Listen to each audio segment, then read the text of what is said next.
క్షమించడము అనేది ఒక నిర్ణయము. It is a decision that you take, it is not a feeling. నీవు ఎప్పుడైతే క్షమిస్తావో అది ఎవరైనప్పటికీ, నీ తల్లిదండ్రులు అయి ఉండొచ్చు, నీ స్నేహితులు అయి ఉండొచ్చు, నీ యొక్క ఎక్స్ గర్ల్ ఫ్రెండ్ అయి ఉండొచ్చు, లేకపోతే ఎక్స్ బాయ్ ఫ్రెండ్ అయి ఉండొచ్చు, or else it might be your cousin, నీ యొక్క కజిన్ ఎవరో అయి ఉండొచ్చు. కానీ నువ్వు చేయాల్సింది ఏంటంటే, నీవు స్వతంత్రులు అవ్వాలంటే నీవు వారిని క్షమించాలి.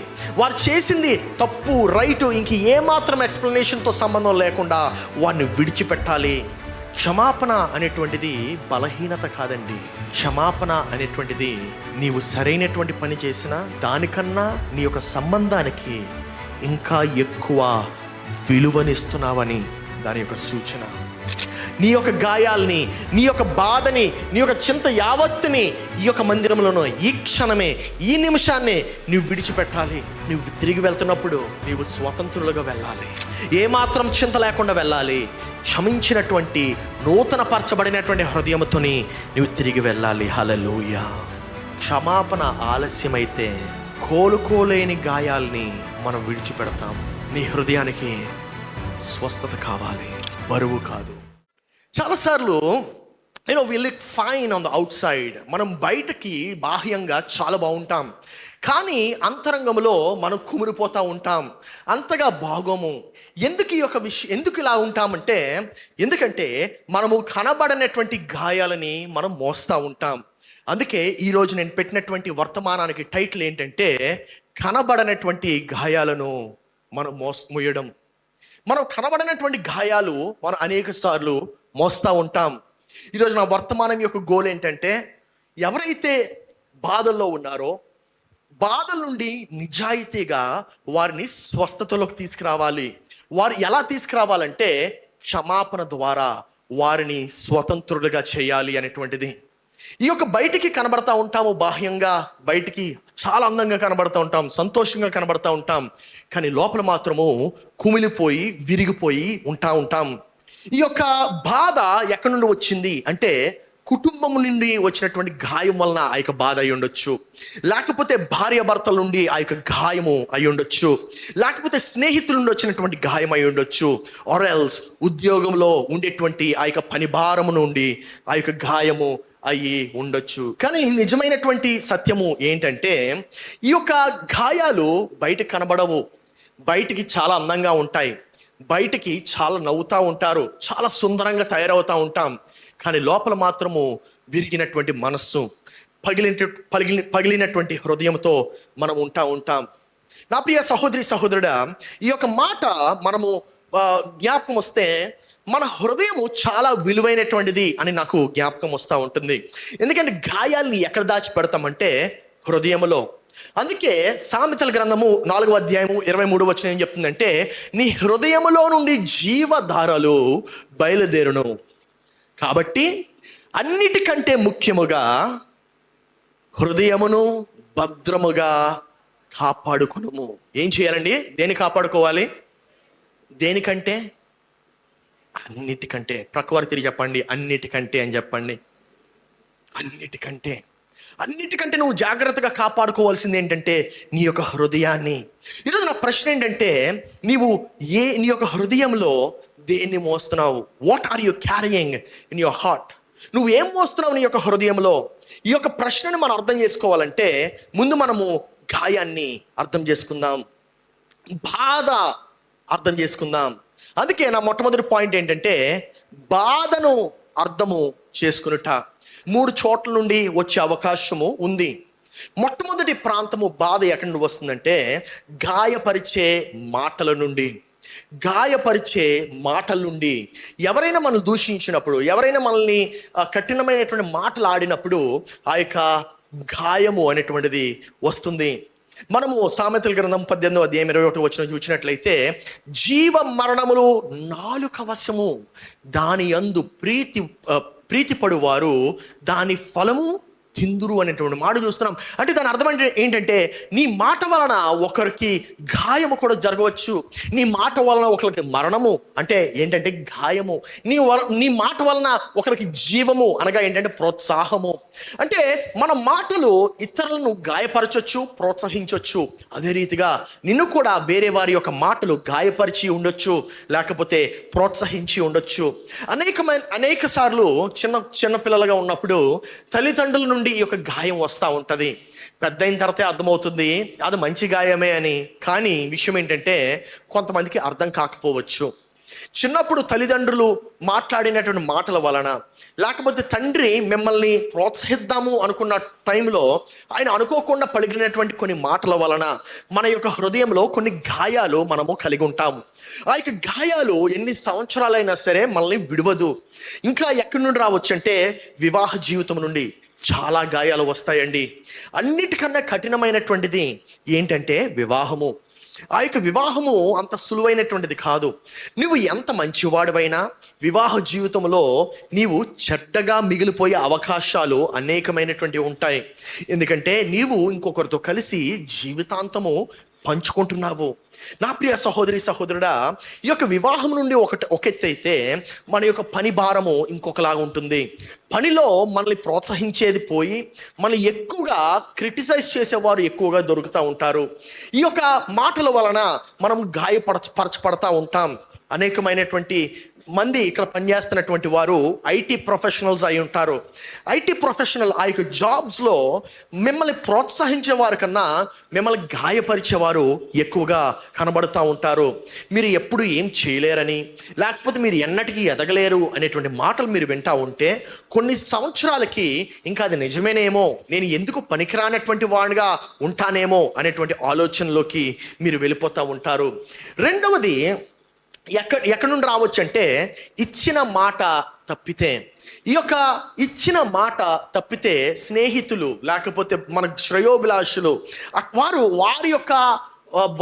వారి వలన మనం బాధపడతా ఉండొచ్చు. అందుకే సామెతల గ్రంథము 55వ అధ్యాయము 12, 13, 14 వచనాలు చూసినట్లయితే నన్ను దూషించువాడు శత్రువు కాడు అనేటువంటి మాట చూస్తూ ఉంటున్నాం. నన్ను దూషించువాడు శత్రువు కాడు. ఒకవేళ శత్రువు నుండి వచ్చినట్లయితే నేను సహించగలను. నా మీద మీటిపడివాడు నా యందు పగటివాడు కాడు. వాడు అట్టివాడైతే నేను దాని యందు అంటే నేను తట్టుకోగలను. ఒకవేళ నన్ను ద్వేషించేవాడు అయితే నేను తట్టుకోగలను అనేటువంటి మాటలు చూస్తూ ఉంటున్నాము. కానీ ఈ పని చేసిన నీవు ఎవరంటే నా సహకారివి, అంటే నాతో పాటు పని చేసినటువంటి వాడువు, నా యొక్క స్నేహితుడు, నా చెలికాడువు, నా పరిచయుడు అనేటువంటి మాట చూస్తూ ఉంటున్నాము. నా ప్రియ సహోదరి సహోదరుడా, అనేక సార్లు మనల్ని హర్ట్ చేసింది, మనల్ని గాయపరిచేది ఎక్కువగా ఎవరంటే మన దగ్గరుండేటువంటి వారే. వారి యొక్క మాటల వలన మనము గాయపడతా ఉంటాము. ఇంకొక ప్రాంతము ఎక్కడి నుండి అంటే మూడవది నిశ్శబ్దమైనటువంటి గాయము వలన. ఈ యొక్క నిశ్శబ్దమైనటువంటి గాయము ఎలా ఉంటుందంటే అది చాలా నిశ్శబ్దంగా ఉంటుంది. మన యొక్క హృదయం లోపల అది పాతివేయబడి ఉంటుంది. అంటే మనం ఏమనుకుంటామంటే సరే ఇప్పుడు కాదులే తర్వాత చూద్దామని చెప్పి దాన్ని విడిచిపెట్టేసాము.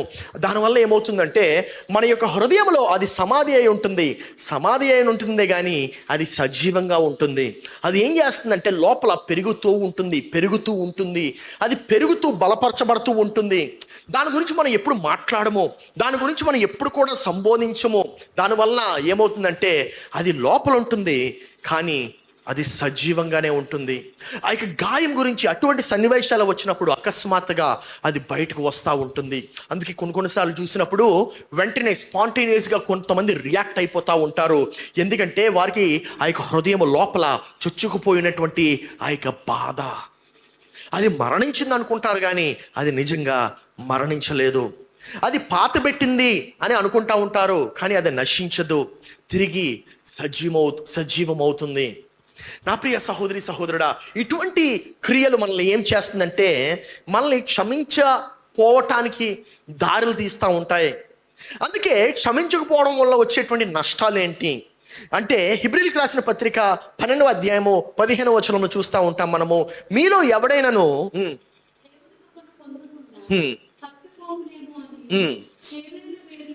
చేదైన వేరు ఏదైనను ఆ, కలవరపరుచుట వలన అనేకులు అపవిత్రులవు పోచున్నారు అనేటువంటి మాట చూస్తా ఉన్నాం. దాని అర్థం ఏంటంటే ఏదైనను చేదైన వేరు. ఏమండి, చెట్టులో వేరు బయటికి కనబడుతుందా, లోపల ఉంటుందా? ఎగ్జాక్ట్లీ, చేదైనటువంటి వేరు అన్నమాట. ఇది బయటికి కనబడదు, బయటకు సంతోషంగా ఉంటుంది, కానీ లోపల మాత్రము కుళ్ళిపోతూ ఉంటుంది. ఈ యొక్క చేదైన వేరు ఏం చేస్తుందంటే చెట్టుకి హాని, అది చెట్టుకు మంచి చేయదు. ఆరోగ్యకరమైనటువంటి వేరు మాత్రమే చెట్టుకి మంచి చేస్తుంది. ఈ యొక్క వృక్ష ఫలంను అనుగ్రహించేది చేదైనటువంటి వేరు కాదు, అది మంచి వేరు మాత్రమే వృక్ష ఫలంను అనుగ్రహిస్తూ ఉంటుంది. ఈరోజు నీవు ఆ యొక్క చేదైనటువంటి వేరు నీ హృదయంలో ఉందేమో ఒకసారి పరిశీలించుకోవాలి. ఈ యొక్క వర్తమానం చెప్పడానికి కారణం ఏంటంటే మన లోపల సమాధి చేయబడినటువంటి కొన్ని విషయాలు ఏమైనా ఉన్నాయేమో ఒకసారి పరిశీలించుకుందాము. నా ప్రియ సహోదరి సహోదరుడా, ఈ యొక్క క్షమాపణ లేకపోవడం వలన, క్షమించకపోవడం వలన ఏమవుతుందంటే మొట్టమొదటిగా అది మన సంబంధాలను చెడగొడుతుంది, విషపరుస్తుంది. మన యొక్క సంబంధాలు, నూతనంగా అయినటువంటి ఫ్రెండ్స్ని కూడా మనల్ని దూరపరుచుకునేలా చేస్తుంది. ఎందుకంటే అది ముందుగా ఉండేటువంటి చేదు వేరు. ఈ యొక్క చేదైనటువంటి వేరు ఇతరులతో కూడా, నూతన సంబంధాలతో కూడా చెడు సహవాసంగా ఏర్పరుస్తూ ఉంటుంది. అది ఒక విష పదార్థంగా ఉంటుంది. నీవు ఈరోజు ఎందుకలా స్పందించావంటే నిన్న తగిలినటువంటి గాయం వలన. ఆ యొక్క గాయం ఇంకా మానలేదు. ముందు రిలేషన్షిప్లో నీ యొక్క బాయ్ ఫ్రెండ్ నిన్ను మోసపరిచాడేమో. ఆ యొక్క బాయ్ ఫ్రెండ్ మోసపరచడం వలన ఇకపై నువ్వేం చేస్తావంటే ఏ అబ్బాయిని కూడా నమ్మటము ఆపేస్తావు.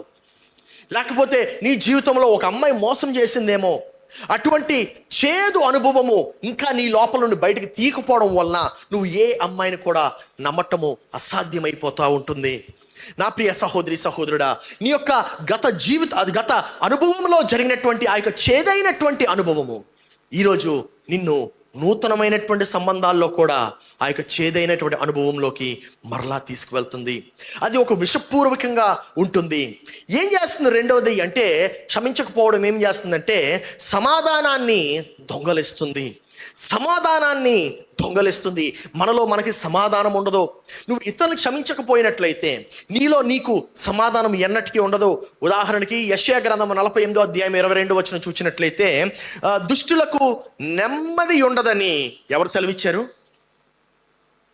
యెహోవా. దుష్టులకు ఎవరి దుష్టుడు అంటే క్షమించినటువంటి వాడు దుష్టుడు దేవుని యొక్క దృష్టిలో. క్షమించినటువంటి వాడు, క్షమాపణ కోరనటువంటి వాడు, వాడి గురించి అనట్లేదు, క్షమించినటువంటి వాడు దుష్టుడు అనేటువంటి మాట మనం దేవుని యొక్క వాక్యంలో చూస్తూ ఉంటున్నాము. నా ప్రియ సహోదరి సహోదరుడా, అట్టి వాడికి నెమ్మది ఉండదంట. నిద్రపోతున్నప్పుడు నెమ్మది ఉండదు, లేచిన తర్వాత నెమ్మది ఉండదు, స్నేహితులతో మాట్లాడుతున్నప్పుడు నెమ్మది ఉండదు, కుటుంబంలో నెమ్మది ఉండదు, కుటుంబస్తులతో నెమ్మది ఉండదు, స్నేహితులతో నెమ్మది ఉండదు, చెలికానితో నెమ్మది ఉండదు, ఎక్కడ నెమ్మది దొరకదు. మూడవది ఏం చేస్తుంది? ఈ యొక్క క్షమించకపోవడం ఏం చేస్తుందంటే ఆత్మీయ ఎదుగుదలను నిలిపివేస్తుంది. ఈ ఉదయ కాలము నీ యొక్క ఆత్మీయ ఎదుగుదల నిలిచిపోయి ఉందా అనేటువంటి ప్రశ్నను ఒకసారి పరిశీలించుకోవాలి. మత్తయి సువార్త 6వ అధ్యాయం 14-15 వచనాలు చూసినట్లయితే, మనుషుల అపరాధములను మీ పరలోకపు తండ్రి మీ అపరాధములను క్షమించును. నీవు ఎప్పుడైతే మనుషుల యొక్క అపరాధములు క్షమిస్తావో, మనుషుల యొక్క తప్పిదాలను క్షమిస్తావో, మనుషుల యొక్క ద్వేషాన్ని క్షమిస్తావో, అప్పుడు నీ పరలోకపు తండ్రి నీ యొక్క అపరాధములను క్షమిస్తాడంట. మీరు మనుషుల అపరాధములు క్షమింపక పోయిన ఎడల మీ తండ్రియు మీ అపరాధములను క్షమింపడు. నా ప్రియ సహోదరి సహోదరుడా, ఇది ఎలా కనబడుతుందంటే నాకు ఒక మనిషి ఆ యొక్క విషయాన్ని తీసుకొని అవతల వాడు ఎఫెక్ట్ అవుతాడని చెప్పి తాగినట్టు ఉంటుంది. క్షమించకపోయినట్లయితే మనం ఏమనుకుంటామంటే, నేను ఆయన క్షమించను, నేను వాడి మీద రివెంజ్ తీసుకుంటాను అని నువ్వు అనుకుంటా ఉంటావు. కానీ ఏమండి, అవతల వాడిని క్షమించకుండా, అవతల వాడిని విడిచిపెట్టకుండా నువ్వు నీ మనసులో ఆ యొక్క గాయాలను, నీ మనసులో అవన్నీ కూడా నీవు ఆ యొక్క ఆలోచనలు, ఆ యొక్క ప్రతీకారం తీర్చుకుందామనేటువంటి ఆలోచన కలిగి ఉన్నట్లయితే అది ఎలా ఉంటుందంటే, నీవు ఆ యొక్క పాయిజన్ తాగుతూ అవతల వాడు బాధపడతాడేమో అని ఆలోచించినట్టు ఉంటుంది. నువ్వు పాయిజన్ తాగితే అవతల వాడు బాధపడ్డండి, నువ్వు బాధపడతావు. నువ్వు పాయిజన్ తాగితే అవతల వాడు ఏమవదండి ఆయనకి, నువ్వే ఇంకా క్షీణించిపోతా ఉంటావు. ఈ యొక్క విషయం నీలో పెంపొందించి పడి, ఈ విషయం నీలో ఇంకా ఎక్కువగా చేయబడి నీవు కృంగి కృషించిపోతూ ఉంటావు. అందుకే యేసయ్య ఏమి చేశాడో మనము కూడా అదే చేయాలి. ఆమేన్. యేసయ్య ఏం చేశాడో తెలుసండి? యేసయ్య యొక్క విధానం చూద్దాము. యేసయ్య యొక్క విధానం ఏంటంటే, ఆయన సిలువ పైనే ఆయన క్షమించాడు. ఎక్కడండి? సిలువ పైన క్షమించడం ఏంటండి అని ఆలోచిస్తున్నారేమో. చూడండి, ఈ మాట చూద్దాము. ఎక్కడ చెప్పాడో మీకు అర్థమవుతుంది. లూకా సువార్త 23:34 యేసు తండ్రి వీరు ఏమి చేయుచున్నారో వీరు ఎరుగరు గనుక వీరిని, అందరు చెప్పండి, క్షమించమని చెప్పాను. ఎక్కడ చెప్పాడండి యేసు ప్రభు ఈ మాట? సిలువ పైన. అంటే ఆయన ఇంకా బాధపడుతున్నప్పుడు, ఆయన కొడుతున్నప్పుడు, ఆయన హింసిస్తున్నప్పుడు వెంటనే యేసు ప్రభు ఏం చెప్పాడంటే, వీని క్షమించయ్యా, వీని క్షమించు ప్రభువా, వీని క్షమించు. అంటే మనం చాలాసార్లు అనుకుంటా ఉంటాము, అరే నేను బాధ తొలగిపోయిన తర్వాత క్షమిస్తాను, లేకపోతే అంత బాధ తీరిన తర్వాత క్షమిస్తాను, లేకపోతే వాడికి ఏదో ఒక రోజు ఏదో కీడవుతుంది కదా అప్పుడు క్షమిస్తాను అనేటువంటి ఆలోచనలో ఉంటాము. కానీ యేసు ప్రభు విధి విధానాలు ఎలా ఉన్నాయంటే, ఆయన బాధపడుతున్నప్పుడే ఆయన క్షమించాడు, ఆ యొక్క వేదనలో ఉన్నప్పుడే ఆయన క్షమించాడు. ఆయన క్షమించడానికి ఆయన ఇంకా బెటర్గా ఫీల్ అవ్వలేదు. నా ప్రియ సహోదరుడా, ఆయన ఎలా క్షమించాడంటే, క్షమించమని వారు అడగక ముందే వారిని క్షమించాడు. హల్లెలూయా. మనం ఏమనుకుంటాము, సరే చూద్దాంలే, వాడు ఏమైనా మాట్లాడితే, వాడు ఏమైనా అడిగితే అప్పుడు చూద్దాంలే అనుకుంటా ఉంటాం. We like to have a hold of that man, we like to have a hold of that women. కానీ యేసు ప్రభు అలా చేయలేదు. వారు ఇంకా క్షమాపణ అడగక మునుపే వారిని క్షమించాడు. హల్లెలూయా. వివరణ ఇవ్వక ముందే వారిని క్షమించాడు.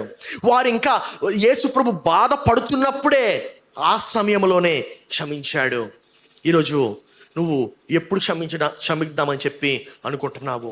నిన్ను బాధ పెట్టిన వారిని ఎప్పుడు క్షమిద్దామని అనుకుంటున్నావు? యేసు ప్రభువుని నీ వెంబడిస్తున్నట్లయితే యేసు ప్రభు ఆచరించినట్టు నీవు వెంటనే క్షమించాలి. ఈ 3 సత్యాలు చూపించాలని చెప్పి నేను ఆశపడుతున్నాను. ఈ 3 శక్తివంతమైనటువంటి సత్యాలు ఏంటంటే, మొట్టమొదటిది, నీవు క్షమించడము అనేది ఒక నిర్ణయము, అది భావన కాదు. క్షమించడము అనేది ఒక నిర్ణయము. It is a decision that you take, it is not a feeling. అనేక సార్లు మనం ఏమనుకుంటామంటే, సరేలే చూద్దాంలే, నేను బాగుపడిన తర్వాత క్షమిస్తాను, అన్నీ ఓకే అయిన తర్వాత క్షమిస్తాను అని చెప్పి అనుకుంటా ఉంటాం. నా ప్రియ సహోదరుడా, నీ యొక్క భావన సరి అవ్వడానికి కొంచెం సమయం పడుతుందేమో, కానీ నిర్ణయము ఎప్పుడు తీసుకోగలవు తెలుసా? ఇప్పుడే తీసుకోగలవు. ఆ వ్యక్తిని నువ్వు ఎప్పుడు క్షమించగలవు తెలుసా? ఇప్పుడే క్షమించగలవు. ఆ వ్యక్తిని ఆ యొక్క నిర్ణయము, దేవా నేను ఈ వ్యక్తిని క్షమిస్తున్నాను ప్రభువా అని ఎప్పుడు చెప్పగలవు తెలుసా? ఇప్పుడే. నీ భావనతో సంబంధం లేదు. ఎందుకంటే క్షమించడం అనగా అది ఒక నిర్ణయము. It is a decision that you need to take. రెండవ సత్యం ఏంటి అంటే, క్షమించడం అంటే విడిచిపెట్టడం, ఆమోదించడం కాదు. క్షమించడం అనగా అవును వాడు తప్పు చేశాడు అని ఆమోదించడం కాదండి. క్షమించడం అనగా విడిచిపెట్టడం. ఎవరి ముందు? దేవుని ముందు విడిచిపెట్టడం, దేవునికే విడిచిపెట్టడం. చూడండి, ఆయన యేసుప్రభు తండ్రితో చెప్తే, వీరు ఏమి చేయుచున్నారో వీరికి తెలియదు, వీరిని క్షమించు ప్రభువా అంటున్నాడు. నా ప్రియ సహోదరుడా, నువ్వు దాన్ని ఆమోదించట్లేదు. అవును వారు చేసింది తప్పే అని ఆమోదించట్లేదు. అవును వారు చేసింది తప్పు కాదు అని ఆమోదించట్లేదు. నువ్వేం చేస్తున్నావు తెలుసా? విడిచిపెడుతున్నావు. దేవా వారు చేసింది ఏంటో వారికి తెలియదు, నీకు విడిచిపెడుతున్నాను ప్రభువా. That is what is called forgiveness. మూడవ సత్యం ఏంటి అంటే, క్షమించడము అంటే ఏంటి? క్షమాపణ మిమ్మల్ని స్వతంత్రులను చేస్తుంది. ఇకపై నువ్వు క్షమించినట్లయితే ఆ వ్యక్తికి నీకు మధ్యన ఏమాత్రము కూడా వైరం ఉండదు. దానివల్ల ఏమవుతావు అంటే నీవు స్వతంత్రుడు అవుతావు. హల్లెలూయా. ఎంతమందికి స్వతంత్రులు అవ్వాలని ఉంది? చెయ్యెత్తన అవసరం లేదు. ఎంతమందికి అయితే స్వతంత్రులు అవ్వాలని ఉందో మీరు వెంటనే ఏం చేయాలంటే క్షమించాలి. నీవు ఎప్పుడైతే క్షమిస్తావో అది ఎవరైనప్పటికీ, నీ తల్లిదండ్రులు అయి ఉండొచ్చు, నీ స్నేహితులు అయి ఉండొచ్చు, నీ యొక్క ఎక్స్ గర్ల్ ఫ్రెండ్ అయి ఉండొచ్చు, లేకపోతే ఎక్స్ బాయ్ ఫ్రెండ్ అయి ఉండొచ్చు, or else it might be your cousin, నీ యొక్క కజిన్ ఎవరో అయి ఉండొచ్చు. కానీ నువ్వు చేయాల్సింది ఏంటంటే, నీవు స్వతంత్రులు అవ్వాలంటే నీవు వారిని క్షమించాలి. వారు చేసింది తప్పు రైటు ఇంక ఏమాత్రం ఎక్స్ప్లెనేషన్తో సంబంధం లేకుండా వారిని విడిచిపెట్టాలి. నా ప్రియ సహోదరి సహోదరుడా, ఒక ఇంటిలో, ఒక అపార్ట్మెంట్లో, ఒక బిజీ సిటీలో ఒక యవ్వన కపుల్ ఉన్నారు. వారిద్దరు కూడా పని చేస్తున్నారు. వారిద్దరు కూడా they both work every day. వారిద్దరు పని చేస్తున్నారు, చాలా అలసిపోయి వస్తూ ఉంటారు. అయినప్పటికీ చాలా ప్రేమించుకుంటూ ఉంటారు. ఒకరి పట్ల ఒకరు ప్రేమ చాలా చూపించుకుంటారు. కానీ అనుకోకుండా కొన్ని విషయాలు మారిపోయాయి.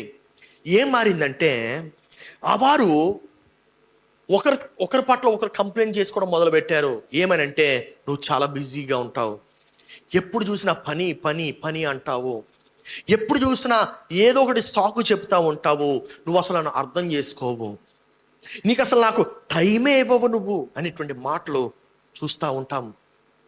ఆ యొక్క చిన్న చిన్న ఆర్గ్యుమెంట్స్ నెమ్మదిగా ఎక్కువ సార్లు అవడం ప్రారంభమయ్యాయి. ఆ యొక్క చిన్న చిన్న ఆర్గ్యుమెంట్స్ రెగ్యులర్ ఇంటర్వెల్స్లో అవడం ప్రారంభమయ్యాయి. నెమ్మదిగా నిశ్శబ్దము వారిద్దరి మధ్యన ఏర్పడింది. వారు కలిసి భోజనం చేసేటువంటి ఆ యొక్క చక్కటి సమయము ఇప్పుడు ఒక వైరమైనటువంటి వాతావరణంగా మారిపోయింది. వారిద్దరూ మాట్లాడుకోవడం ఆపేశారు. అక్కడ ఆ యొక్క టేబుల్ మీద ఇద్దరు కూర్చునేవారు, ఒకే టైం కూర్చునేవారు. కానీ 2 ప్లేట్లలో ఆహారం పెట్టుకొని కూర్చునేవారు. కానీ అక్కడ ఆ యొక్క చెంచాల యొక్క సౌండ్ తప్ప, స్పూన్స్ యొక్క సౌండ్ తప్ప ఏమాత్రము సౌండ్ అక్కడ ఉండేది కాదు. ఒక రాత్రి అలాగే ఆ రాత్రి వారు మాట్లాడుకోవడం మానేసిన తర్వాత అదే బెడ్ మీద పడుకున్నారు. కానీ ఒకరి వైపు ఒకరు తిరిగి పడుకోలేదు. ఇద్దరు కూడా ఆపోజిట్ డైరెక్షన్లో పడుకోవడం ప్రారంభించారు. వారు ఒకరికొకరు తెలియకుండా లోపల నెమ్మదిగా ఏడవటం ప్రారంభించారు, నెమ్మదిగా బాధపడటం ప్రారంభించారు. ఆ యొక్క బాధలో వారు కృషించిపోతూ ఉన్నారు. కానీ బయటకు మాత్రము నిశ్శబ్దత. ఎందుకంటే వారికి అతి దగ్గరగా ఉండేటువంటి వ్యక్తే ఇప్పుడు అతి దూరంలో ఉన్నారు. అతి సమీపంలో ఉన్నా సరే ఫిజికల్గా, మానసికంగా ఎంతో దూరంగా ఉన్నారు.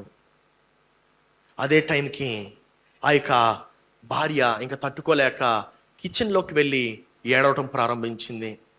భర్త ఏమో హాల్లో కూర్చొని ఫోన్ చూసుకుంటున్నాడేమో అని చెప్పి అనుకున్నాడు. కానీ వాస్తవానికి ఆయన ఏమీ చూడట్లేదు. ఎందుకంటే తన యొక్క కళ్ళు అన్నీ కూడా కన్నీరుతో నింపబడి ఉన్నాయి. ఆయన అనుకున్నాడు, సరే వెళ్ళి మాట్లాడదాంలే, ఏమైంది అని అనుకున్నాడు. కానీ తన యొక్క ఈగో అడ్డొచ్చింది. నేనే ఎందుకు వెళ్ళి మాట్లాడాలి, నేనే ముందెందుకు వెళ్ళి మాట్లాడాలి, మాట్లాడొచ్చు కదా. ఇలాగ రోజులు గడిచాయి, వారాలు గడిచాయి. ఇద్దరు మంచి వ్యక్తులు, ఇద్దరు 2 బాధపడ్డ హృదయాలు, ఒక విరిగిపోయినటువంటి బంధము. ఒక సాయంత్రము భర్త త్వరగా వచ్చాడు పని నుండి. భర్త త్వరగా పని నుండి వచ్చి ఆ యొక్క ద్వారం దగ్గర, ఆ యొక్క కిచెన్ డోర్ దగ్గర నిలబడి ఆయన తన యొక్క భార్య వంట వండుతుంటే చూస్తున్నాడు. ఒక క్షణము వెంటనే తన యొక్క పాత రోజులు గుర్తొచ్చాయి. అరే, నేను నా భార్య ఎంత సంతోషంగా ఉండేవారము, నేను నా భార్య ఎంత చక్కగా కలుస్తూ భోజనం చేసేవారము, ఎన్ని మాటలు ఎన్ని కబుర్లు చెప్పుకునే వాళ్ళము, సంతోషంగా ఆనందంగా ఎంత కాలమైంది నేను ఇలా గడిపి అని ఆ జ్ఞాపకాలన్నీ గుర్తొచ్చాయి. నెమ్మదిగా ఆ యొక్క వంటగదిలోకి నడుచుకు వెళ్ళి నెమ్మదైనటువంటి స్వరముతో, ఆల్మోస్ట్ వణుకుతున్నటువంటి స్వరముతో ఏమని అన్నాడంటే, మనము మాట్లాడదామా అని అడిగాడు. వెంటనే ఆమె చేస్తున్నటువంటి పని ఆగిపోయింది ఆ యొక్క వంటగదిలో. కానీ వెనక్కి తిరగలేదు. ఎందుకంటే కళ్ళల్లో నుండి నీరు ప్రవహించడం ప్రారంభమైంది. ఆయన వెంటనే అన్నాడు, నాకు నీతో ఇంకా గొడవాడాలని లేదు, కానీ ఈ నిశ్శబ్దత కూడా నేను భరించలేకపోతున్నాను, నేను చాలా మిస్ అవుతున్నాను, మనం మరలా తిరిగి మాట్లాడుకుందామా అని చెప్పి అడిగాడు. వెంటనే ఆమె తిరిగి అన్ని దినాలలో ఫర్ ద ఫస్ట్ టైం ఇద్దరు కూర్చొని ఇద్దరు అదే వంటగదిలో నిలబడి ఏడుస్తూ కన్నీరు కార్చారు. ఏమీ మాటలు లేవు, ఏమీ ఆర్గ్యుమెంట్స్ లేవు. ఒకరు ఇంకొకరికి ఏమని చెప్పారంటే, నన్ను క్షమిస్తావా అని అడిగారు. ఆ సమయంలో ఏమైందో తెలుసా?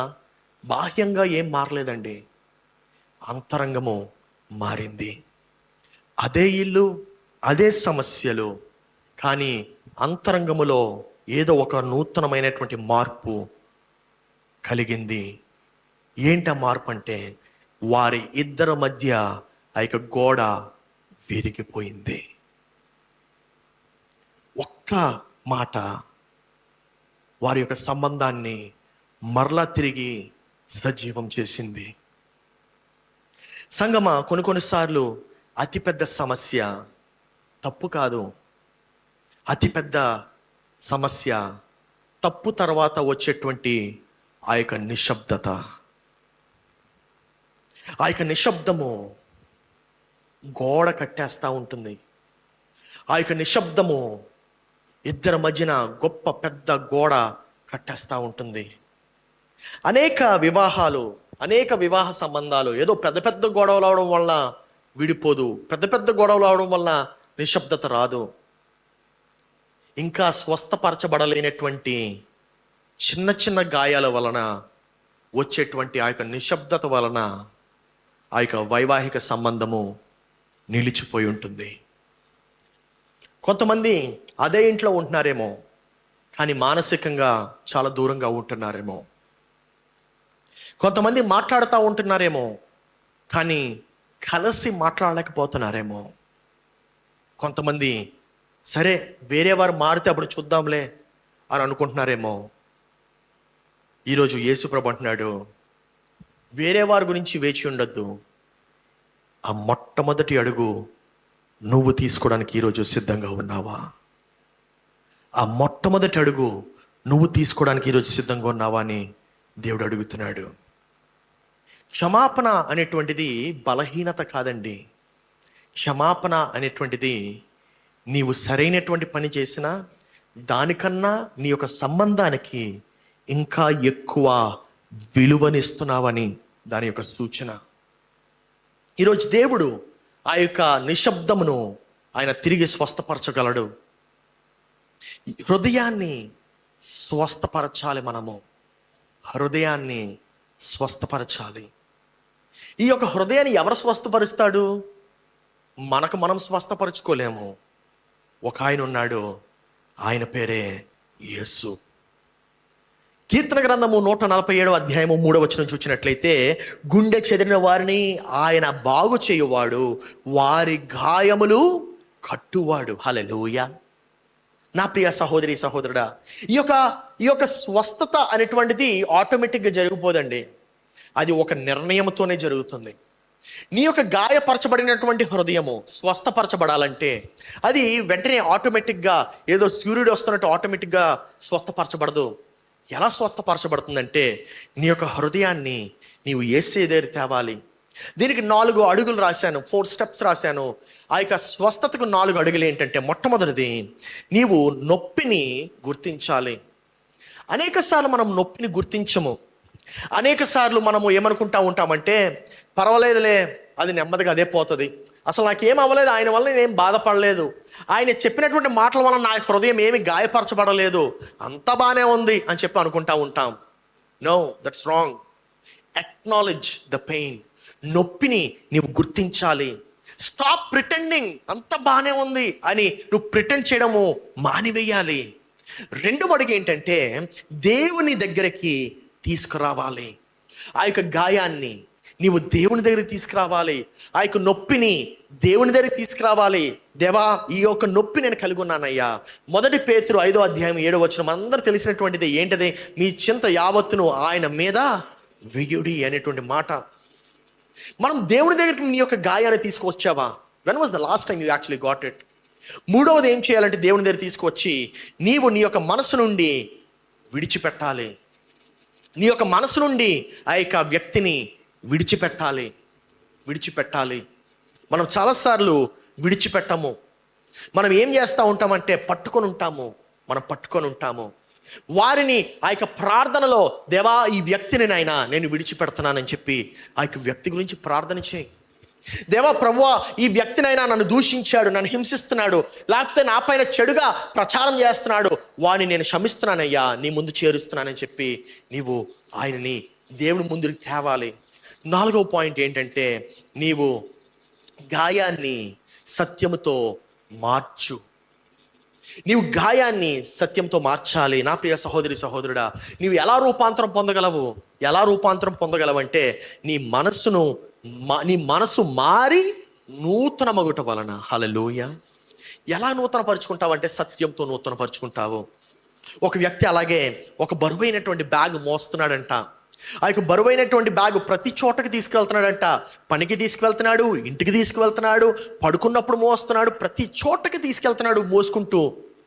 అప్పుడు ఒక ఆయన అడిగాడంట, ఎందుకయ్యా ఈ బ్యాగ్ ఎందుకు తీసుకెళ్తున్నావు అని అడిగితే ఆయన అన్నాడంట, అయ్యా ఈ బ్యాగు వేరే వారు నా గురించి నన్ను హింసించిన ప్రతిసారి ఈ బ్యాగులో రాళ్ళు నింపబడ్డాయ్యా, అది ఈ బ్యాగ్ అని చెప్పాడంట. బ్యాగ్ అని చెప్పగానే ఇంకొక వ్యక్తి అన్నాడంట, దాని కిందన పెట్టొచ్చు కదా అని అడిగాడంట. దాని కిందన పెట్టొచ్చు కదా, ఎందుకు మోస్తున్నావు అని అడిగితే ఆయన ఏమైనా సమాధానం చెప్పాడు తెలుసా? అయ్యా ఇది కింద పెట్టి ఎలా జీవించాలో నాకు తెలియదు అన్నాడట. ఇది కింద పెట్టి ఎలా జీవించాలో నాకు తెలియదు, ఎలా బ్రతకాలో నాకు తెలియదు అన్నాడంట. దాని అర్థం ఏంటో తెలుసా? అనేక సార్లు మనము ఆ యొక్క గాయాలని చాలా కాలం మోస్తూ ఉన్నాం. అలా మోయటం వల్ల ఏమైందో తెలుసా? ఆ యొక్క గాయాలు మన గుర్తింపుకు ఒక భాగం అయిపోయింది. మన గుర్తింపులో ఒక భాగం అయిపోయింది. దాని అర్థం ఏంటంటే ఆ గాయాలు లేకపోతే ఎలా బ్రతకాలో తెలియదు, ఆ గాయాలు విడిచి ఎలా బ్రతకాలో తెలీదు. ఆ గాయాలే మన స్టోరీ అయిపోయింది, ఆ గాయాలే మన యొక్క జీవితం అయిపోయాయి. నీవు నీ యొక్క గతాన్ని ఎక్కడ పడితే అక్కడ తీసుకువెళ్తా ఉన్నావు. కానీ యేసు ప్రభు అంటున్నాడు, నువ్వు ఇక ఆ గాయాల్ని ఏమాత్రము మోయాల్సిన పని లేదంటున్నాడు. హల్లెలూయా. ఆ గాయాల్ని ఏమాత్రం మోయాల్సిన పని లేదు. ఎందుకో తెలుసా? నీవు ఆ గాయాల్ని నా యొద్దకు తీసుకురావచ్చు అంటున్నాడు. ఆమేన్. నా మీద వేయమంటున్నాడు, ఆయన మీద వేయమంటున్నాడు. దాని అర్థం ఏంటో తెలుసా? ఈ మందిరంలోనే ఈరోజు ఆ యొక్క గాయాల్ని విడిచిపెట్టాలి. హల్లెలూయా. నీ యొక్క గాయాల్ని, నీ యొక్క బాధని, నీ యొక్క చింత యావత్తుని ఈ యొక్క మందిరంలోనూ ఈ క్షణమే, ఈ నిమిషాన్నే నీవు విడిచిపెట్టాలి. నువ్వు తిరిగి వెళ్తున్నప్పుడు నీవు స్వతంత్రులుగా వెళ్ళాలి. ఏమాత్రం బరువు లేకుండా వెళ్ళాలి, ఏమాత్రం చింత లేకుండా వెళ్ళాలి. క్షమించినటువంటి నూతన పరచబడినటువంటి హృదయంతోని నువ్వు తిరిగి వెళ్ళాలి. హల్లెలూయా. అనేక సార్లు మనము వివాహమైనటువంటి కొత్తలో we have a lot of expectations on our spouse. భార్యకి భర్త మీద, భర్తకి భార్య మీద చాలా ఎక్స్పెక్టేషన్స్ ఉంటాయి. దానివల్ల ఏమవుతుందంటే మన హృదయము గాయపరచబడుతుంది. ఎందుకంటే ఎక్స్పెక్టేషన్స్ మీట్ అవ్వలేము. ఒక్కొక్కసారి మీట్ అవ్వాలి అనేటువంటి రూల్ కూడా లేదు.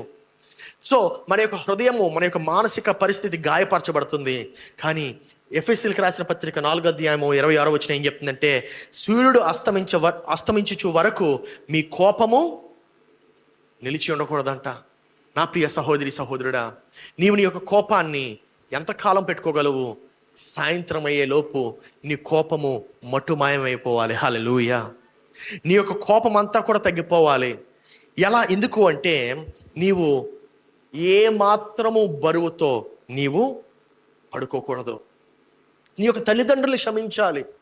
నీకు తెలుసో తెలియకుండానో, వారికి తెలుసో తెలియకుండానో వారు నీపైన, నువ్వు వారిపైన ఈ యొక్క కోపాన్ని, ఈ యొక్క ఆర్గ్యుమెంటేటివ్ బిహేవియర్ని డెవలప్ చేసుకున్నావేమో. ఈరోజు నీ యొక్క తల్లిదండ్రుల్ని ఈరోజు ఇక్కడ క్షమించే వెళ్ళాలి. దానివల్ల ఏమవుతుందో తెలుసా? తరతరాలు వచ్చేటువంటి ఈ యొక్క శాపాన్ని నీవు విరగొట్టేవాడు అవుతావు. ఆమేన్. తరతరాలుగా వచ్చేటువంటి నీ పితరుల యొక్క శాపాల్ని నీవు ఆ యొక్క విరగొట్టడానికి మూల పాత్ర వహిస్తూ ఉంటావు. మరి ఎలాగండి ఈ యొక్క క్షమాపణను నేను ఆచరణలో ఎలా పెట్టాలి? How can I keep it in my daily practice అంటే, ఈ యొక్క శ్రమ దినాల్లో మనం మొట్టమొదటిగా నేర్చుకోవాల్సినటువంటి మొట్టమొదటి అడుగు ఏంటంటే, ప్రతిరోజు నీ యొక్క హృదయాన్ని పరీక్షించుకోవాలి. ప్రతిరోజు ఎలాగైతే నువ్వు అద్దంలో చూసుకొని పరీక్షించుకుంటావో, అద్దంలో చూసుకొని అందంగా ఉన్నావా లేదా, జుట్టు సరిగ్గా ఉందా లేదా అని చెప్పి ఎలాగైతే పరీక్షించుకుంటావో, ప్రతిరోజు కూడా నేను ఎవరినైనా క్షమించాలా అనేటువంటి ప్రశ్నను నువ్వు ప్రశ్నించుకోవాలి. నేను ఎవరినైనా క్షమించాలా, నేను ఎవరి గాయానైనా నేను ఇంకా మోస్తున్నానా అనేటువంటి ప్రశ్నను నీవు ప్రశ్నించుకోవాలి. రెండవది ఏంటంటే, గాయపరిచే మాటలు కాకుండా దీవెనలను నీవు పలకాలి. ఆమెన్. గాయపరిచే మాటలు కాకుండా దీవెనను నీవు పలకాలి. ఎందుకంటే రోమీయులకు రాసిన పత్రిక 12వ అధ్యాయం 14వ వచనం ఏమని చెప్తుందంటే, మిమ్మును హింసించు వారిని ఆశీర్వదించుడి. హల్లెలూయా. నేను హింసించినటువంటి వారిని, ఎక్కడైనా అవ్వచ్చు, ఆఫీస్లో హింసిస్తున్నారేమో, వారికి ఏం చేయాలో తెలుసా? చక్కటి గిఫ్ట్ తీసుకెళ్ళి కొనివ్వాలి. ఆమెన్. మంచి పెన్ తీసుకెళ్ళి కొనివ్వండి. ఎందుకు బ్రదర్ ఇదంటే, ఏం లేదు brother, just want to bless you అని చెప్పండి. హల్లెలూయా. ఎవరైతే నేను హింసిస్తున్నారో, నీ యొక్క స్నేహితులు అవ్వచ్చు, లేకపోతే నీ యొక్క శ్రేయోభిలాషులు అవ్వచ్చు, తెలుసో తెలియకుండా హింసిస్తున్నప్పుడు you need to start blessing them. ఆఖరిది ఏంటంటే, మూడవది, ప్రతిరోజు విడిచిపెట్టు. క్షమాపణ అనేటువంటిది ఒక్కసారి చేసేది కాదు, ప్రతిరోజు చేసేది.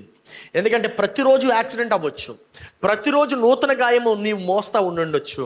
నీవు ప్రతిరోజు ఏం చేయాలంటే విడిచిపెట్టాలి. అందరూ చెప్పండి, ప్రతిరోజు విడిచిపెట్టు. ఈ యొక్క హైదరాబాద్ మహానగరంలో ఒక ఐటీ ఎంప్లాయీ ఉన్నాడు. ఆయనకి మంచి ఉద్యోగం ఉంది, చక్కటి శాలరీ, ప్రతిదీ కూడా బాగుంది. బాహ్యంగా చాలా ఆనందంగా, చాలా సంతోషంగా, కలర్ఫుల్ వరల్డ్లో, హైదరాబాద్ లాంటి సిటీలో బ్రతుకుతున్నాననేటువంటి ఆ యొక్క ఆసక్తితో బ్రతుకుతున్నాడు. కానీ లోపల మాత్రము విరిగిపోయినటువంటి హృదయాన్ని మోస్తున్నాడు. లోపల మాత్రము గాయపరచబడినటువంటి హృదయం మోస్తున్నాడు. ఎందుకంటే తన యొక్క తండ్రితో మాట్లాడి 3 సంవత్సరాలు అయింది. It's been 3 years. తన యొక్క తండ్రితో మాట్లాడి 3 సంవత్సరాలు అయింది. ఒక చిన్న డిసగ్రిమెంట్తో స్టార్ట్ అయింది. అది ఒక చిన్న డిసగ్రిమెంట్ ఏమైందంటే ఈగోకి వెళ్ళింది. ఈగో నుండి భయంకరమైనటువంటి చెడ్డ మాటలు మాట్లాడుకొని, హార్ష్ వర్డ్స్ ఉపయోగిస్తూ, ఇంకా చివరికి ఇంకా చాలే, నా వల్ల కాదు అని చెప్పి నిశ్శబ్దతలోకి వెళ్ళిపోయారు. వారు అదే రాష్ట్రంలో బ్రతుకుతున్నా, అదే దేశంలో బ్రతుకుతున్నా, చాలా దూరంగా వారు జీవించడం ప్రారంభించారు.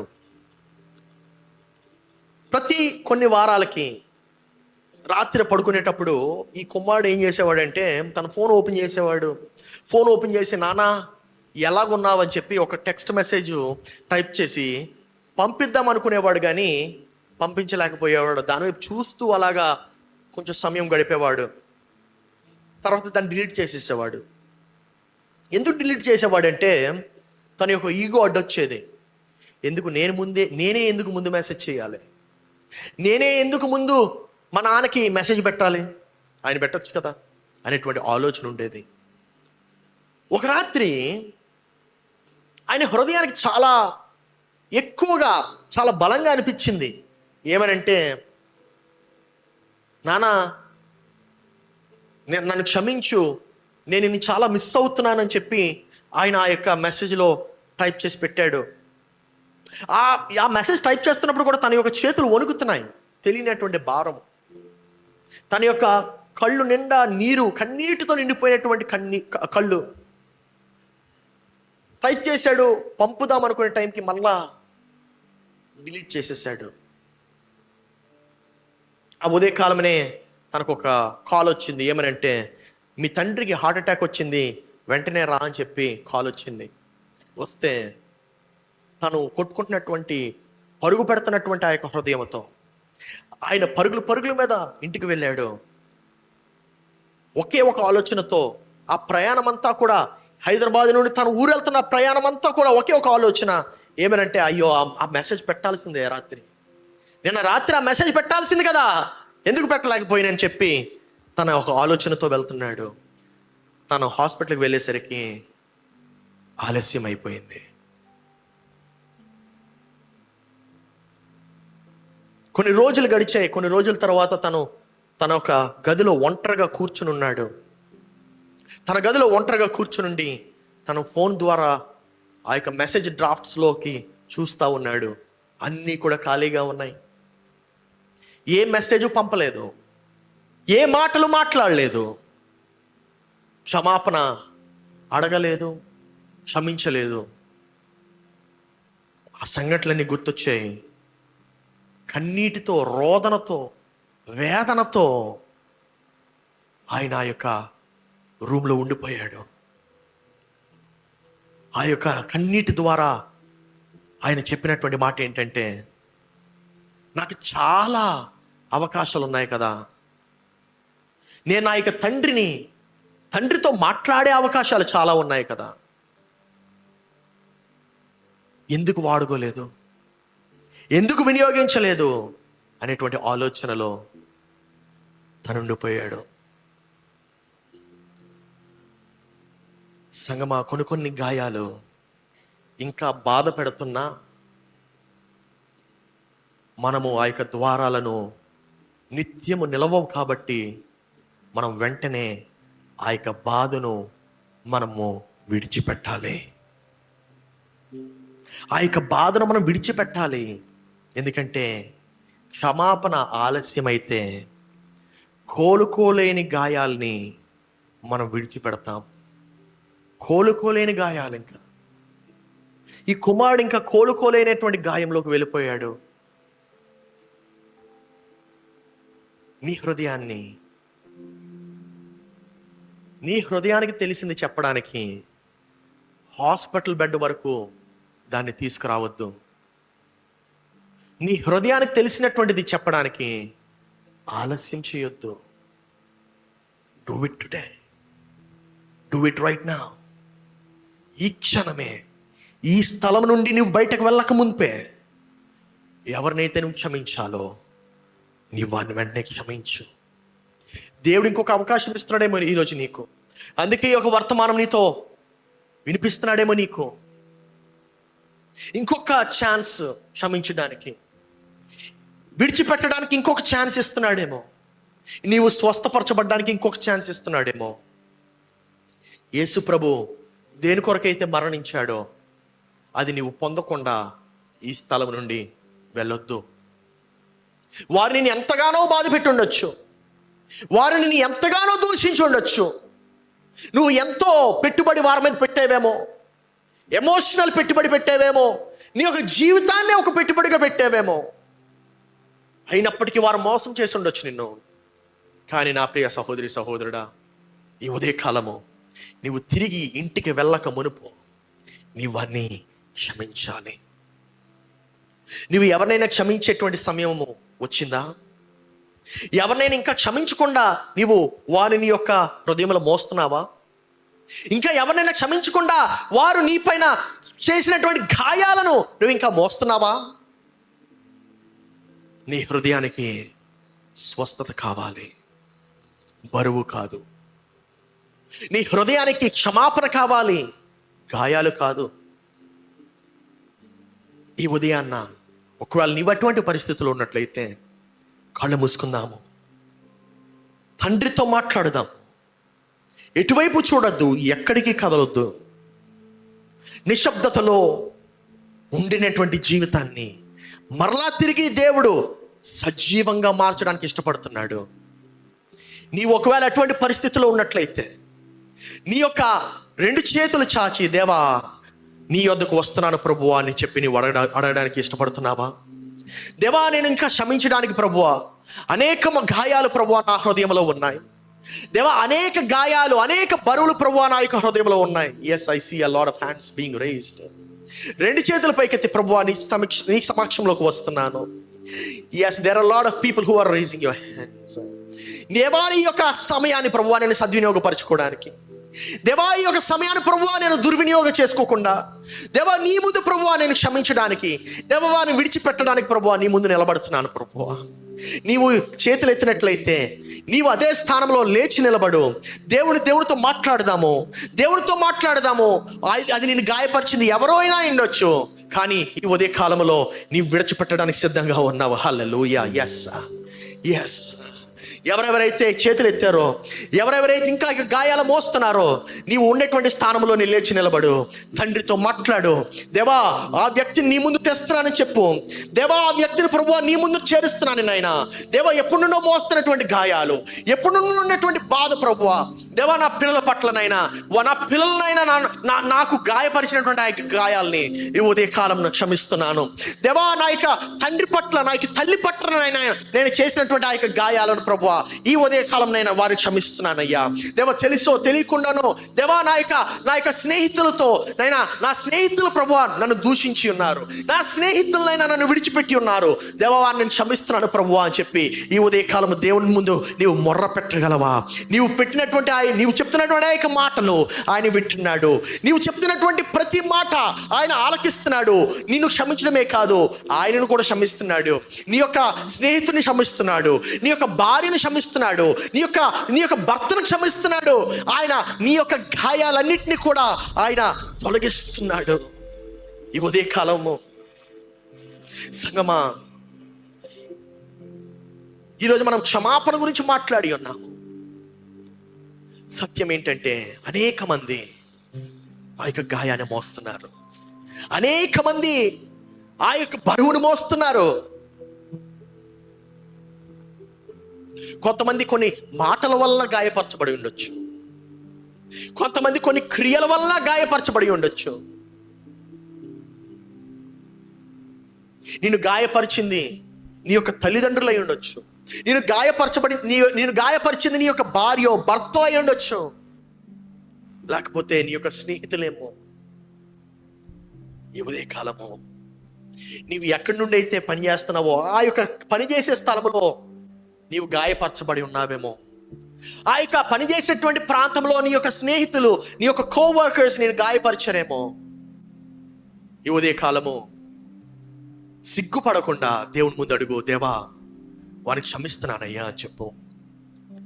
దేవా, వారి క్షమాపణ అడిగినా అడగకపోయినా ప్రభువా వారికి క్షమిస్తున్నానయ్యా. యేసే వైపు చూద్దామా? ఆ యొక్క సిలువు పైన వేలాడినటువంటి యేసే వైపు చూద్దామా? ఆ యొక్క నొప్పిలో బాధతో ఉన్నటువంటి యేసే వైపు చూద్దామా? అంత బాధలో కూడా, అంత నొప్పిలో కూడా ఆయన ఏమన్నాడంటే వీరేమి చేయుచున్నారో వీరికి తెలియదు, వీరిని క్షమించు.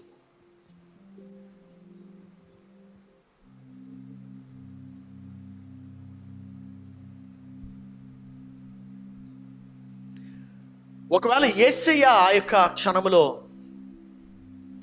క్షమించినట్లయితే నీవి సమయంలో క్షమించగలవు. విడిచిపెట్టు ఆ యొక్క వ్యక్తిని, విడిచిపెట్టు ఆ యొక్క బరువుని. నాకు తెలుసు అదంత ఈజీ కాదు, నాకు తెలుసు అదంత సులభం కాదండి. కానీ ఏంటో తెలుసా, క్షమాపణ అంటే సరేలే అని చెప్పడం కాదు. క్షమాపణ అనగా దేవా, నా యొక్క నొప్పిని, నా యొక్క బాధని నీకు విడిచిపెడుతున్నాను ప్రభువా అని చెప్పడము. నీ యొక్క తండ్రికి చెప్పు, దేవా నీకు విడిచిపెడుతున్నాను, నీకు విడిచిపెడుతున్నాను ప్రభువా.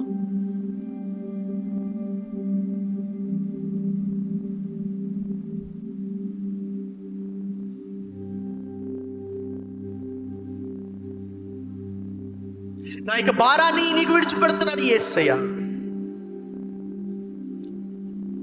నా యొక్క బరువుని నీకు విడిచిపెడుతున్నాను. ఇప్పుడే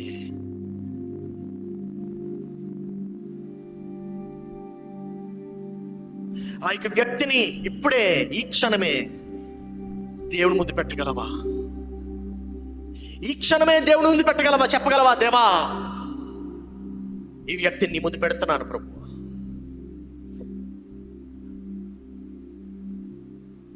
వారు నా పట్ల చేసినటువంటి గాయాన్ని నీ ముందు పెడుతున్నాను ప్రభు.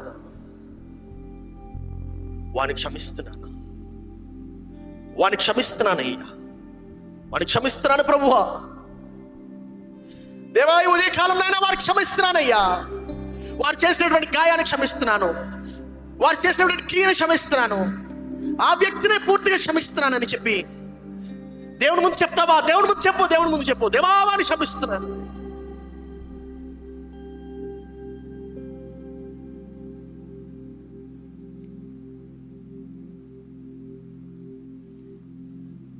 ఎవరెవరైతే ఈ యొక్క క్షమాపణ దేవుని కోరుతున్నారో ఈ మాటలు నా వెనక రిపీట్ చేయండి. ప్రియ ప్రభువా, యేసయ్యా, నీవు నన్ను క్షమించావు, అందుకే ఈరోజు నేను కూడా క్షమిద్దాం అనుకుంటున్నాను. నీవు ఏ వ్యక్తినైతే క్షమించాలని ఆశపడుతున్నావో ఆ వ్యక్తి పేరు చెప్పి దేవుని ముందు చెప్పు. దేవా, ఆ యొక్క నొప్పిని విడుదల పరుస్తున్నాను, ఆ యొక్క నొప్పిని విడిచిపెడుతున్నాను, ఆ యొక్క బాధను విడిచిపెడుతున్నాను, ఆ యొక్క గాయాన్ని విడిచిపెడుతున్నాను. నీకిస్తున్నానయ్యా, నీకిస్తున్నాను ప్రభువా. నా హృదయాన్ని స్వస్థపరచు, నన్ను స్వతంత్రులుగా చేయు, నన్ను స్వతంత్రులుగా చేయి రాజా.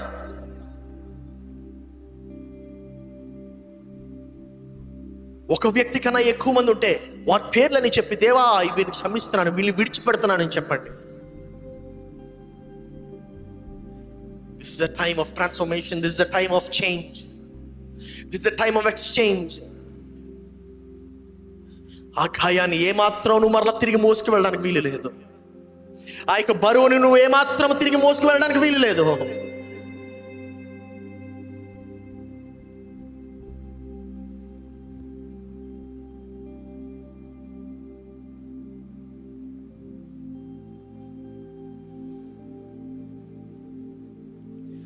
నశించుటకు ఎందరో వేచి ఉన్నను, నశింపని నీ పిలుపు నన్ను కాపాడెను. ద్రోహము నిందలు మధ్యలో నే నడచినను, నీ నిర్మల హస్తము నన్ను భరించెను. నశించుటకు ఎందరో వేచి ఉన్నను, నశింపని నీ పిలుపు నన్ను కాపాడును. ద్రోహము నిందలు మధ్యలో నే నడచినను, నీ నిర్మల హస్తము నన్ను భరించును. యజమానుడా, నా యజమానుడా, నన్ను పిలచిన యజమానుడా, యజమానుడా, నా యజమానుడా, నన్ను నడిపించే యజమానుడా. ఈ ఉదయకాలము నీవు నశించాలని నిన్ను దూషించిన, నిన్ను హింసించాలని నీ పైన దుర్భాష మాట్లాడిన ప్రతి ఒక్కరిని యేసు నామములో విడిచిపెట్టు, యేసు నామములో విడిచిపెట్టు, యేసు నామములో విడిచిపెట్టు.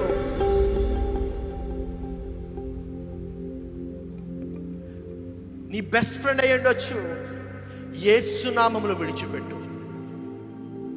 నీ బెస్ట్ ఫ్రెండే నీ యొక్క అతిపెద్ద శత్రువుగా మారి ఉండొచ్చు, యేసు నామములో విడిచిపెట్టు.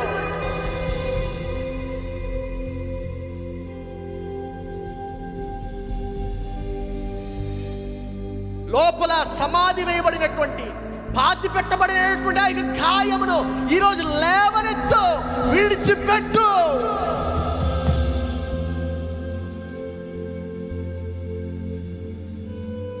తర్వాత చూద్దాంలే, తర్వాత చేద్దాంలే అనుకోవద్దు. It is the time for you to forgive and let it go. Let it go.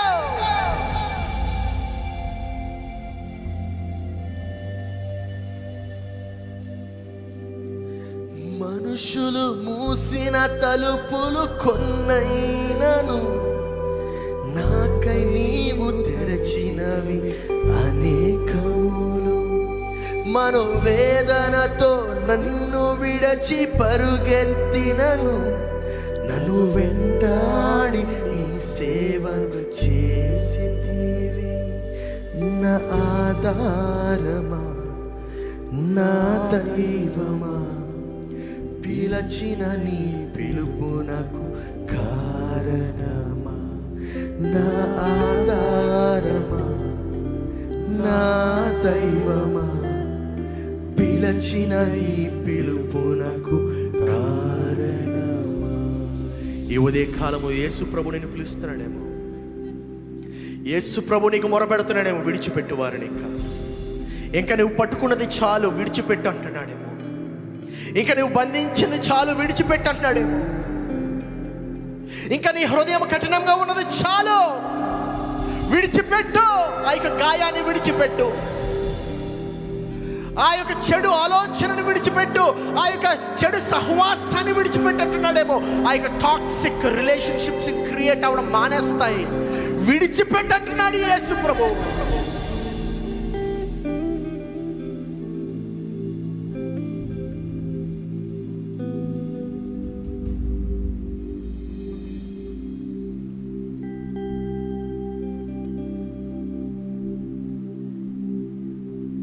దూషించిన వారిని, నిన్ను హింసించిన వారిని, నీ తల్లిని, నీ తండ్రిని, నీ అన్నని, నీ తమ్ముణ్ణి, నీ అక్కని, నీ చెల్లిని, వారు నీకు చేసిన గాయములను విడిచిపెట్టు. నీ పెద్దనాన్న, నీ చిన్నాన్న, నీ మావయ్య, నీ అత్త, పెద్దమ్మ, పిన్ని,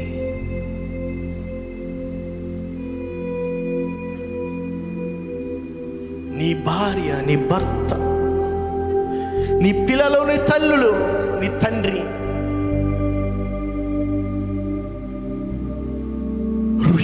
Release it, release them in Jesus' name. Release the pain.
ఆ యొక్క గాయాన్ని విడిచిపెట్టగలవా ఈరోజు?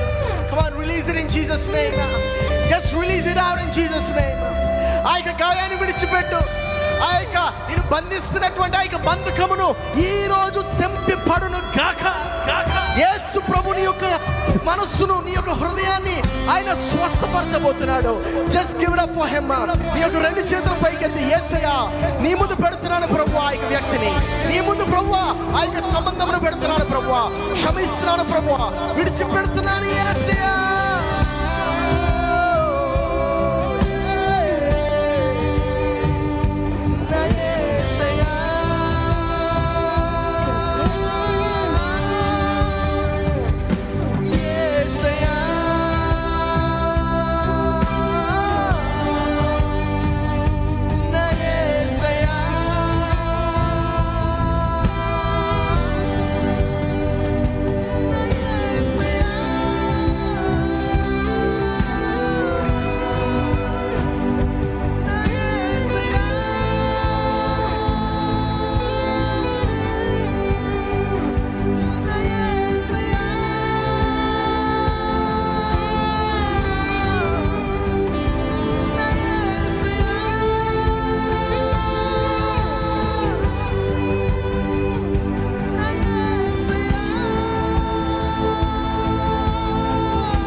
బంధకం నుండి బయటకు వస్తున్నా దేవా, ఆ యొక్క ఇబ్బంది నుండి బయటకు వస్తున్నా, ఆ యొక్క పట్టు నుండి బయటకు వస్తున్నా.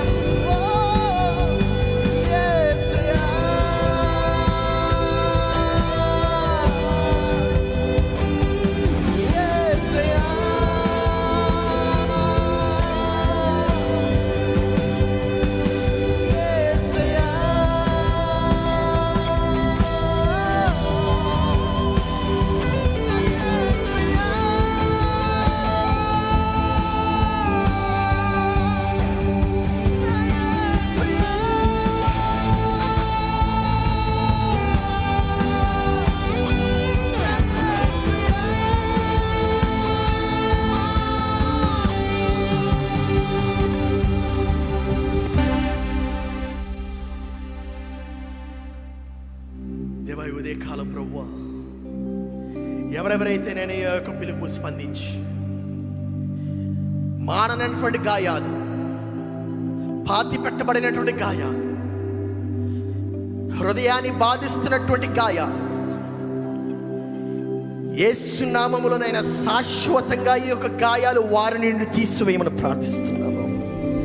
For the first time, maybe మొట్టమొదటిసారి మీరు ఎవరినైనా క్షమించారేమో, మొట్టమొదటిసారి మళ్ళీ అనేక సంవత్సరాల తర్వాత ఆ వ్యక్తిని మీరు జ్ఞాపకం చేసుకున్నారేమో. Come on church, let's put our hands together, clap for them because it's a great thing that they have done. గొప్ప కార్యం వారు చేశారు, అభినందించండి వారిని.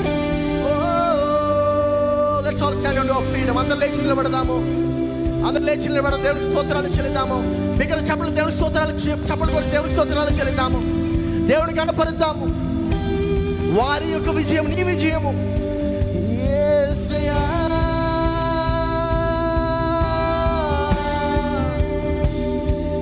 యేసయ్యా, బిగ్గరగా స్వరమెత్తి పాడదాం. యేసయ్యా, ఓ నా యేసయ్యా, యేసయ్యా,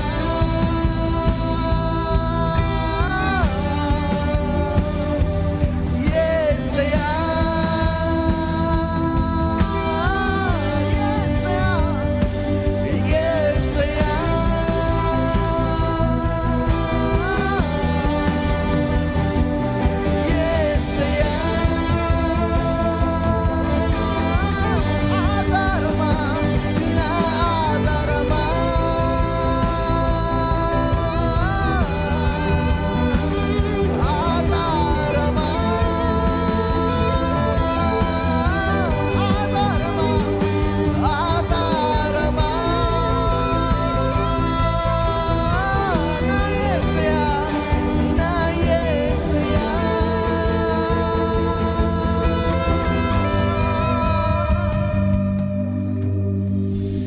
ప్రభువా ఈ ఉదయ కాలంనైనా దేవా నీకు స్పందించి, నీ వాక్యానికి స్పందించి దేవా ప్రతి గాయమునైనా నీవు స్వస్థపరుస్తావని నీ వాక్యం సెలవిస్తుంది. దేవా ప్రతి గాయమునైనా నీవు స్వస్థపరిచేవాడు. దేవా ప్రతి మనసును ప్రభువా నీవు తిరిగి కట్టేవాడవయ్యా. దేవా ఈ ఉదయ కాలం ప్రభువా ఆ యొక్క మాట్లాడుకోలేనటువంటి జంటలాగా ఉండకుండా తిరిగి క్షమించుకున్నటువంటి జంటగా నన్ను మార్చుమయ్యా. దేవా ఆ యొక్క తండ్రికి నైనా పంపలేనటువంటి ఆ యొక్క మెసేజ్ను పంపలేనటువంటి ఆ యొక్క యవనస్తుడిగా నన్ను పెట్టొద్దు దేవా. నా యొక్క తండ్రిని కౌగలించుకునేటువంటి యవనస్తుడిగా నీవు నన్ను తయారు చేయి. నా తల్లిని తండ్రిని సన్మానించేవాడుగా నీవు నన్ను తయారు చేయి ప్రభువా. దేవా నీ యొక్క ఆజ్ఞల ప్రకారంనైనా దేవా ఈరోజునైనా నీవు స్వస్థపరిచినందుకు వందనాలు దేవా. క్షమించినైనా మేము ముందు అడుగు వేయడానికి, ఆ యొక్క బంధకములో ఉండిపోకుండానైనా నీ ప్రేమను చూపించి, నీ యొక్క కనికరమును, నీ యొక్క కృపనునైనా మేము ఇతరులపైన చూపించి నడుచుకునేవారుగా సహాయం చేయండి. నీ యొక్క ప్రేమ కొరకు వందనాలు దేవా. నీ యొక్క క్షమాపణ కొరకు వందనాలు దేవా. ఈరోజు ప్రభువా మేమునైనా ఈ యొక్క క్షమాపణలో స్వతంత్రులుగానైనా మేము బయటకు వెళ్తుంటుండగా దేవా నీవు మా పైన చూపిస్తున్నటువంటి ప్రేమ, కనికరము, దయ బట్టి వందనాలు చెల్లిస్తూ యేసు పరిశుద్ధ నామములు అడిగి ప్రార్థిస్తున్నాము తండ్రి, ఆమేన్. మన తండ్రి అయిన దేవుని ప్రేమ, రక్షకుడైన యేసు క్రీస్తుని కృప, పరిశుద్ధాత్ముని యొక్క నిత్య సహవాసము ఇక్కడ చేరుని మనకును ఆన్లైన్ చూస్తున్న ప్రతి ఒక్కరికి ఎల్లప్పుడూ తోడయుడునుగాక. ఆమేన్, ఆమేన్, ఆమేన్. హల్లెలూయా.